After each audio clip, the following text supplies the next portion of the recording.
and we have a lot of meetings scheduled on Greenland. What we're doing now is the best, the strongest, the fastest, the easiest, the least complicated. But we need it for security purposes. We need it for national security and even world security. It's very important. NATO's, whether you like it or not, it's only as good as we are. If NATO doesn't have us, NATO is not very strong. What happens to the tariff threat to Greenland if the Supreme Court comes out and rules against you on the tariffs? And well, I'll have to use something else. I mean, are look, you willing to use force? you know, take a look at the word license, take a look at other things. I mean, we have other alternatives. But what we're doing now is the best, the strongest, the fastest, the easiest, the least complicated.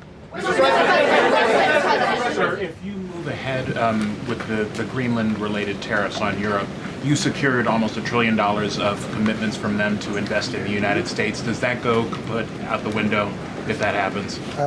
I doubt it. Look, they need that agreement very badly with us. They really do. They fought very hard to get it. So I doubt that, but we'll see what happens. We have a lot of meetings scheduled on Greenland.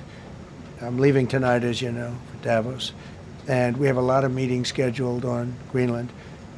And I think things are going to work out pretty well, actually. A consequence of your determination to take control of Greenland is the ultimate breakup of the NATO alliance. Is that a price you're willing to pay? You mean the breakup of it's very interesting. The NATO alliance. So I think something's going to happen that's going to be very good for everybody. Nobody's done more for NATO than I have, as I said before, in every way. Getting them to go up to 5% of GDP was something that nobody thought was possible, and pay. At 2% they weren't paying. At 5% they are paying. And they're buying a lot of things from us, and they're giving them, I guess, to Ukraine. That's up to them, but they're giving them to whoever they're giving them to, but they're buying a lot. I think that we will work something out where NATO is going to be very happy and where we're going to be very happy. But we need it for security purposes. We need it for national security and even world security. It's very important. You said you're confident something's going to get worked out in Greenland, but Greenlanders have made it clear they don't want to be part of the U.S. Well, what gives the U.S. the right to take away that self-determination? When I speak to them, I'm sure they'll be thrilled. Mr. President, are you committed to keeping the U.S. in NATO? I've had such a good relationship. I've made it so much better, so much stronger. It's so good now. NATO is so much stronger now. I don't agree with a lot of the things they've done, but that was done before I got there.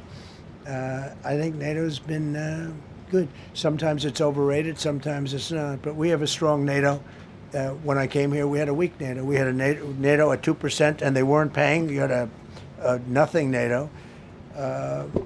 NATO's, whether you like it or not, it's only as good as we are. If NATO doesn't have us, NATO is not very strong.